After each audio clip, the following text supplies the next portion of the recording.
Welcome to Nicole's Notes, a study guide for everyday life and beyond. I'm Nicole Zeller.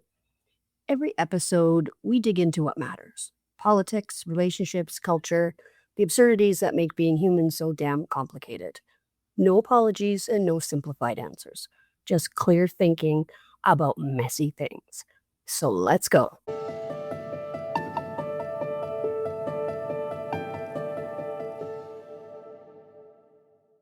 Episode 5, Breaking the Spell. How to save someone from the false savior.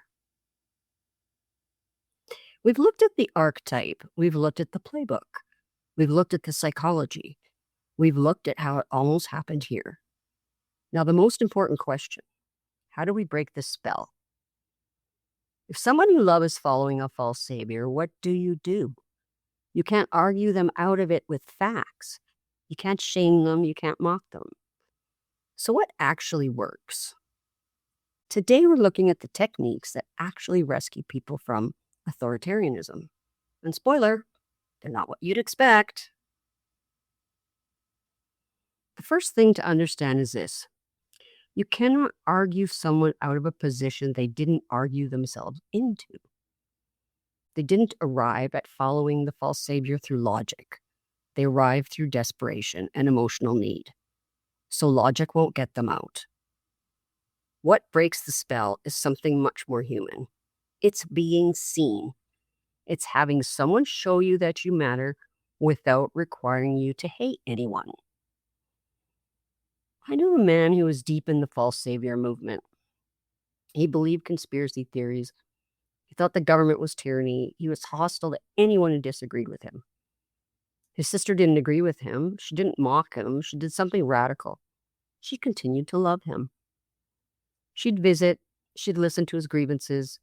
She didn't say, "You're wrong." She said, "I understand you're angry. I understand you feel abandoned." And very slowly, over months, something shifted. He wasn't getting the emotional validation from his false savior that he was getting from his sister. The false savior kept promising to see him, but he never actually did. The sister actually saw him. She asked about his life. She cared about his well-being. And eventually he realized, I have been following someone who uses me, and I have family members who actually love me. That's technique 1. Offer genuine connection without requiring hate. Technique 2, give them a way to exit without losing face. This is crucial. If you make someone who's been following a false savior admit they were wrong, they'll double down instead. So instead, you offer them a reframe. Maybe he was right about some things, but things have changed. Maybe it's time to try something different. You let them keep their dignity. You don't force them to admit they were fooled. Technique 3, rebuild institutional trust. Okay, this is the hardest one because institutions have to earn it. But what breaks the spell of the false savior is showing that institutions actually work, that there are people inside systems who are competent and trustworthy and have our best interests at heart. A teacher who actually cares, a healthcare worker who goes the extra mile, a leader who delivers on promises and admits when they're wrong. Those people, those moments of institutional competence and integrity, they matter more than any fact-checking article. Technique 4, make community more appealing than domination. The false savior offers belonging through a shared enemy. We'll be together because we're fighting them. To break that, you have to offer belonging through something generative, something that builds instead of destroys. A community garden, a volunteer project, a shared belief in something good instead of shared hatred of something bad. When people experience real community, when they feel valued, not because they're hating the right people, but because they're building something good, the false savior's offer becomes less appealing. The most important thing to understand is this: you're not trying to win an argument. You're trying to meet a need. The false savior promised to see people, so you see them. He promised to fight for them, so you stand with them.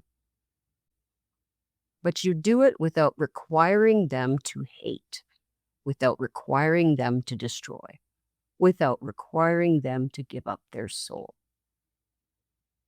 Breaking the spell of the false savior isn't a quick process. It's going to take time, it's going to take patience, and it's going to take genuine care. But it's possible. People can break free. People can choose differently. And that's what this series has been about. Understanding the false savior, the archetype, the techniques, the psychology, and the specific way he appeared in Canada, and how we break free. Because the false savior will keep returning. Whenever people feel invisible and abandoned, he'll emerge. But if we understand him, if we understand how he operates, we can build systems and cultures that make him less appealing. We can offer genuine community, we can rebuild institutions people trust, and we can see each other. That's how we defeat the false savior, not by mocking his followers, but by offering something better. I'm your host, Nicole Zeller, and thank you for listening. Remember, stay fierce. The world will adjust.